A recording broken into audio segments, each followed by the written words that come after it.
Assalamualaikum warahmatullahi wabarakatuh. Selamat datang di channel Muhammad Samsuddin. Di kesempatan kali ini saya akan menceritakan sebuah cerita yang berjudul Kisah Tragis Pelaku Pesugihan Siluman Ular yang Langgar Pantangan. Sebelum masuk ke ceritanya, jangan lupa subscribe dulu ke channel ini. Selamat mendengarkan. Bendera kuning telah dipasang di depan rumah milik Roro. Para penduduk desa bergiliran mengirimi beras dan uang untuk membantu Roro yang sedang ditimpa kesedihan. Suaminya Malik baru saja meninggal tadi pagi setelah 2 bulan menderita penyakit kulit. Namun sakit kulit yang diderita Malik tidak dapat didiagnosis oleh dokter. Makanya tepat hari ini Malik mengembuskan nafas terakhir akibat tidak kuat dengan penyakit yang tidak ada obatnya. Kematian suaminya itu membuat Roro tidak bisa memendam lagi rahasia yang sudah disimpan sejak lama. Di rumah duka banyak orang sedang membisikkan sesuatu yang membuat mereka heboh. Kabar itu berasal dari petugas yang memandikan jasad Malik. Katanya kulit Malik sangat licin dan banyak sisik yang keluar dari kulitnya ketika digosok. Selain sisik, sekujur tubuh Malik juga berkali-kali mengeluarkan darah saat dimandikan. Kabar itu akhirnya sampai di telinga Roro. Untuk meredam keributan, seorang ustadz yang bertugas mengimami sholat jenazah akhirnya mendekati Roro. "Nak Roro, bisa ceritakan apa yang terjadi dengan suamimu?" tanyanya. Sambil menangis sesekukan, Roro menjawab ustadz tersebut. "Kami menyesal telah berbuat dosa, ustadz," katanya. "Tidak apa-apa nak, ceritakan saja. Biarkan jiwa Malik tenang agar tidak jadi pergunjingan tetangga," kata ustadz. "Kami sudah menjadi manusia laknat karena melakukan pesugihan," jawab Roro memulai ceritanya. Malik dan Roro dilanda kemiskinan luar biasa. Usaha Malik berupa toko bangunan tiba-tiba bangkrut. Sudah hidup serba pas-pasan, kini Malik dan Roro menghadapi kenyataan kalau usaha mereka gagal. Mulanya mereka bisa bertahan dengan keadaan itu. Mereka yakin suatu saat pasti ada jalan untuk mereka. Namun keyakinan itu runtuh tak kala anak pertama mereka lahir.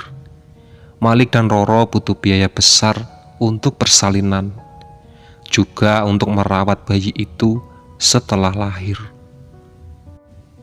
Mereka menyerah. Akhirnya Malik dan Roro setuju untuk pergi ke dukun agar dapat membantu mereka kaya secara instan.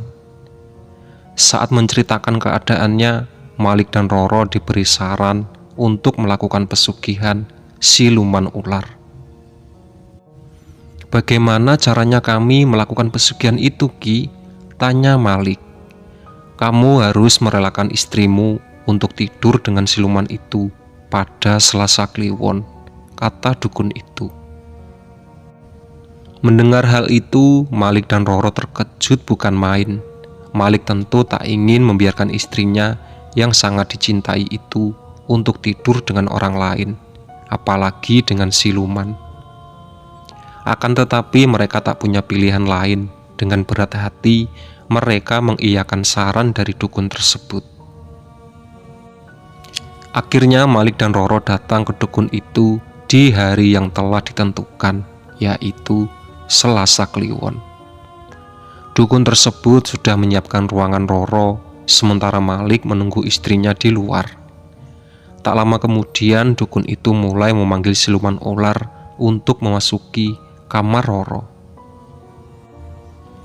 Setelah ritual itu selesai dilakukan, Malik dan Roro bergegas pulang. Namun langkah mereka terhenti tak kala dukun itu menghentikan mereka untuk mendengarkan perkataannya.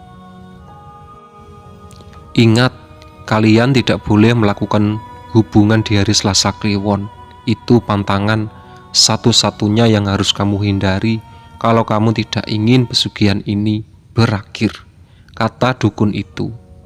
Malik dan Roro mengangguk dan kemudian pamit pulang. Beberapa bulan setelah melakukan ritual itu, Malik diam-diam jadi orang kaya baru di desanya.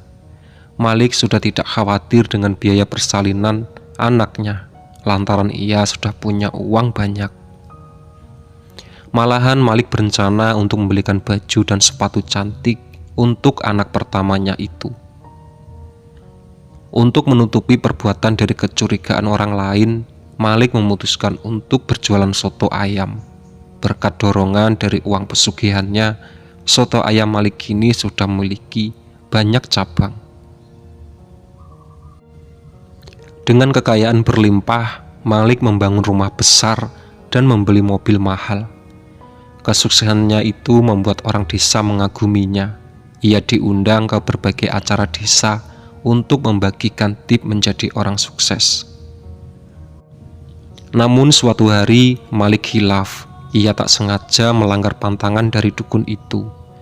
Tepat pada malam Selasa Kliwon, Malik dan Roro melakukan hubungan tanpa sedikit pun mengingat kalau mereka tak boleh melakukan itu. Naas, kecerobohan itu berimbas buruk kepada Malik. Keesokan harinya Malik merasa gatal yang luar biasa di sekujur tubuhnya. Roro kemudian memberi obat gatal-gatal untuk Malik. Tapi rasanya obat itu tidak menghilangkan gatal di tubuh Malik sama sekali. Akhirnya mereka memutuskan untuk membawa Malik ke rumah sakit.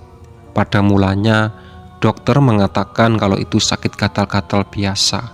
Malik lalu dirawat di rumah sakit dengan resep-resep obat yang diberikan dokter. Namun setelah beberapa minggu dirawat di situ, Malik tak kunjung sembuh. Bahkan penyakitnya menjadi parah, kulitnya mengeluarkan bercak merah dan nanah. Malik tak kuasa untuk menggaruk tubuhnya yang gatal. Kelakuan Malik itu justru menambah kesakitan yang dideritanya. Roh, aku menyesal telah melanggar pantangan itu. Aku lebih menyesal lagi karena sudah melakukan dosa-dosa besar. Itu adalah kata-kata terakhir yang dilontarkan Malik sebelum ajal berakhir menjemputnya. Itulah sahabat cerita dari kisah tragis pelaku pesugihan siluman ular yang langgar pantangan. Oke.